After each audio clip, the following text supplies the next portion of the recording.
ശ്രീ ഗോകുൽ ഗോപിനാഥ്, ഇവിടെ താരതമ്യേന ചെറിയ പാർട്ടിയും മുന്നണി എന്ന് പറഞ്ഞാൽ വോട്ട് ഷെയറിന്റെ അടിസ്ഥാനത്തിൽ മുന്നണി നിങ്ങളാണെങ്കിലും മറ്റു മുന്നണികളെ വെല്ലുന്ന രീതിയിൽ അടികലശം നിങ്ങൾക്കുണ്ട്. പാലക്കാട് അടി, തൃശ്ശൂർ അടി, ഇപ്പം നിങ്ങൾ ഭരിക്കുന്ന പന്തളം എൻ്റെ നാട് കൂടിയാണ്. അവിടെ കൂട്ടയടി, തിരുവനന്തപുരത്ത് ഒന്നല്ല 2 ആത്മഹത്യ. എന്തെങ്കിലും ഭരണവിരുദ്ധ വികാരം നേരത്തെ സന്ദീപ് പറയുന്നവരുണ്ടെങ്കിൽ അതിന്റെ മെച്ചമെടുക്കാമെന്ന പ്രതീക്ഷ നിങ്ങൾക്കും വേണോ ഗോകുൽ? ഈ എന്തെങ്കിലും ഒരു വികാരത്തിൻ്റെ മെച്ചമെടുക്കലല്ല ബി ജെ പിയുടെ ഉദ്ദേശം എന്ന് ആദ്യം നമ്മൾ മനസ്സിലാക്കണം. ബി ജെ പിയുടെ ഉദ്ദേശം ജനങ്ങൾക്ക് എന്ത് മെച്ചം കൊടുക്കുക എന്നുള്ളതാണ്. ഇവിടെ എന്ത് അടിയുടെ കാര്യമാണ് നിങ്ങൾ പറയുന്നത് എനിക്ക് മനസ്സിലാകുന്നില്ല. ഇവിടെ ബി ജെ പി കേരളത്തിനകത്ത് ജനങ്ങളുടെ മുമ്പിൽ കൃത്യമായിട്ടുള്ള രാഷ്ട്രീയ സ്ട്രാറ്റജി, രാഷ്ട്രീയ നിലപാട്, അത് വികസന നിലപാട് കൃത്യമായി വെച്ച് കഴിഞ്ഞു. ജനങ്ങളുടെ നമ്മൾ കണ്ടുകൊണ്ടിരിക്കുകയാണെന്നേ. ആ റെസ്പോൺസ് ഞങ്ങൾ ഓരോ ദിവസവും ബി ജെ പിയുടെ നേതാക്കന്മാർ, നമ്മുടെ പ്രവർത്തകർ, സ്ഥാനാർത്ഥികൾ, ആ ഒരു ഊഷ്മളത, ആ ഒരു അടുപ്പം, ആ ഒരു ഇഴയടുപ്പം ജനങ്ങൾക്ക് ബി ജെ പിയോട് കൂടി വരുന്നത് ഓരോ ദിവസത്തെയും ഞങ്ങളുടെ കാഴ്ചയാണ്. ആ കാഴ്ചയുടെ കാരണം അത് വികസനം എന്ന് പറയുന്ന പുതിയൊരു രാഷ്ട്രീയം. കഴിഞ്ഞ കാലങ്ങളിൽ വികസന മുരടിപ്പ് എങ്ങനെ ഉണ്ടാക്കാമെന്ന് റിസർച്ച് ചെയ്തുകൊണ്ടിരുന്ന CPM-ഉം കോൺഗ്രസും, CPM-ന്റെ ബി ടീമായി ഇന്നും പ്രവർത്തിച്ചു കൊണ്ടിരുന്ന കോൺഗ്രസും എങ്ങനെയാണ് ജനങ്ങൾക്കിടയിൽ അവരുടെ വികസന വിരുദ്ധത അല്ലെങ്കിൽ ജനങ്ങളുടെ വികസന മുരടിപ്പ് എങ്ങനെയാണ് പരിപോഷിപ്പിച്ചത് എന്ന യാഥാർത്ഥ്യം ജനങ്ങൾ മനസ്സിലാക്കി. ആ മനസ്സിലാക്കൽ നിന്ന് ബി ജെ പി കേരളത്തിൽ മുന്നോട്ട് വയ്ക്കുന്ന ഒരു വികസന രാഷ്ട്രീയം, പുതിയ കാലഘട്ടത്തിൻ്റെ രാഷ്ട്രീയം, യുവാക്കൾക്ക് വേണ്ടുന്ന രാഷ്ട്രീയം, സ്ത്രീകൾക്ക് വേണ്ടുന്ന രാഷ്ട്രീയം, ആ രാഷ്ട്രീയത്തോടൊപ്പം ചേർന്ന് നിൽക്കുകയാണ്. അവിടെ നിങ്ങൾ പറയുന്നത് ബി ജെ പി കേരളത്തിൽ അപ്രസക്തമാണ് എന്ന രീതിയിലേക്കുള്ള വർത്തമാനങ്ങൾ ചിലകൾ പറയാറുണ്ട്.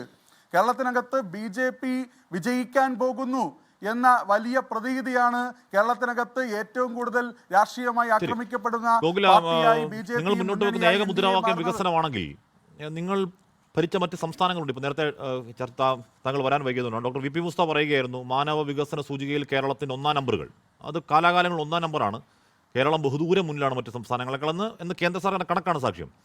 നിങ്ങൾ ഭരിച്ചുകൊണ്ടേയിരിക്കുന്ന ഒരുപടി സംസ്ഥാനങ്ങളുണ്ട്. ഏത് സംസ്ഥാനത്തെ മുൻനിർത്തിയാണ് ഞങ്ങൾ ഈ സംസ്ഥാനത്തെ വികസിപ്പിച്ച് അതിൻ്റെ ഇൻഡെക്സുകളിൽ, അതിൻ്റെ സൂചികകളിൽ, അതിൻ്റെ ദാരിദ്ര്യരേഖയിൽ, അതിൻ്റെ വിദ്യാഭ്യാസത്തിൽ, അതിൻ്റെ ആരോഗ്യ മേഖലയിൽ ഞങ്ങൾ ഈ സംസ്ഥാനത്തെ ഇങ്ങനെ ആക്കി, ഇതുപോലെ ആക്കണമെങ്കിൽ കേരളം BJP ഏൽപ്പിക്കൂ എന്ന് ചൂണ്ടിക്കാണിക്കാനുള്ള ഒറ്റ സംസ്ഥാനം ഏതാ ഗോകുൽ?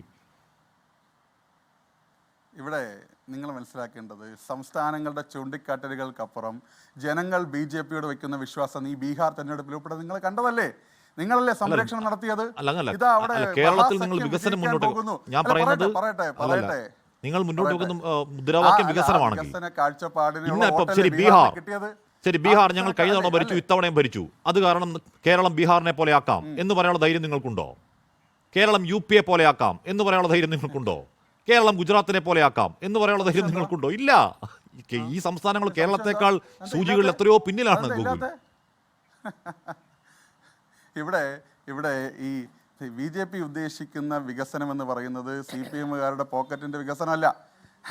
അതുകൊണ്ട് കേരളത്തിലെ വികസനം എന്ന് പറയുന്ന രാഷ്ട്രീയ മുദ്രാവാക്യം കൃത്യമായി തന്നെ ഞങ്ങളത് ജനങ്ങളോട് പറയുന്നുണ്ട്. അത് ഞങ്ങൾക്ക് എന്താ UP പറഞ്ഞ പ്രശ്നം, പറഞ്ഞ എന്താ പ്രശ്നം? അല്ലല്ല, ഞാൻ പറയുന്നത് നിങ്ങൾ വികസനം മുന്നോട്ട് വെക്കുമ്പോൾ ഞങ്ങൾ ഭരിച്ച ഇന്ന സംസ്ഥാനത്ത് കേരളത്തെക്കാൾ നമ്മൾ വികസനം ഉണ്ടാക്കി, അതിന്റെ ഉദാഹരണങ്ങൾ ഇന്നൊക്കെയാണ്, അതിന്റെ കേന്ദ്രത്തിന്റെ കണക്കുകളാണ് ഇന്നൊക്കെയാണ് ഉദാഹരണങ്ങൾ എന്ന് ചൂണ്ടിക്കാണിക്കാൻ നിങ്ങൾക്ക് കഴിയണം. കാരണം എന്തുകൊണ്ടാണ്? നിങ്ങൾ ഒരുപാട് സംസ്ഥാനങ്ങൾ ഭരിക്കുന്നുണ്ട് ഗൂഗിൾ. ഫോൺ നോക്കിയിട്ട് കാര്യമില്ല. ഇപ്പോ ഗൂഗിൾ നോക്കിയിട്ട് കാര്യമില്ല. തിരുവനന്തപുരം നഗരസഭയുടെ ഉദാഹരണം ഞാൻ പറയാം. ഇവിടെ മധ്യപ്രദേശിലെ ഇൻഡോർ നഗരസഭ, ആ മധ്യപ്രദേശിലെ ഇൻഡോർ നഗരസഭ നിങ്ങൾ ശ്രദ്ധിച്ചിട്ടുണ്ടോ? തിരുവനന്തപുരത്ത് ഞങ്ങൾ വയ്ക്കുന്ന മുദ്രാവാക്യം അതാ. മധ്യപ്രദേശിലെ ഇൻഡോർ നഗരസഭ, ഇൻഡോർ കോർപ്പറേഷൻ, ആ മാതൃകയിൽ തിരുവനന്തപുരം നഗരസഭയെ മാറ്റാൻ കഴിയും എന്ന ആത്മവിശ്വാസമാണ് ഞങ്ങൾക്കുള്ളത്. അവിടെ വന്നിട്ടുള്ള അടിസ്ഥാന സൗകര്യ വികസനത്തിലേക്ക് തിരുവനന്തപുരം തലസ്ഥാന നഗരസഭയെ മാറ്റാൻ വേണ്ടി കഴിയുമെന്നുള്ള ആത്മവിശ്വാസമാണ് ഉള്ളത്. ഇതുപോലെ ഓരോ പ്രദേശത്തും അവിടുത്തെ തദ്ദേശീയമായ പ്രാദേശികമായ ആവശ്യങ്ങളും ആകുലതകളും പരിഹരിക്കപ്പെടുന്ന രീതിയിലേക്കുള്ള ഒരു വികസനം. ഇത്രയധികം സംസ്ഥാനങ്ങൾ നിങ്ങൾ ഭരിക്കുമ്പോൾ നിങ്ങൾക്ക് ആകെ ഒരു മധ്യപ്രദേശിലെ ഇൻഡോർ നഗരസഭയാണോ പറയാനുള്ളത്? അത് പോട്ടെ, നമുക്ക് കുറച്ച് വിശദമായി ചർച്ച ചെയ്യാം അടുത്ത ഘട്ടത്തിൽ. എല്ലാം ഒരു ഉദാഹരണം പറഞ്ഞതാണ്. ലോകത്തെവിടെയായാലും ഏത് സമയത്തും 24 വാർത്തകളും ഓഗ്മെന്റഡ് റിയാലിറ്റി പാക്കേജുകളും എക്സ്പ്ലെയിനറുകളും വിശദമായി കാണാൻ ഞങ്ങളുടെ YouTube ചാനൽ നിങ്ങൾക്ക് സബ്സ്ക്രൈബ് ചെയ്യാം.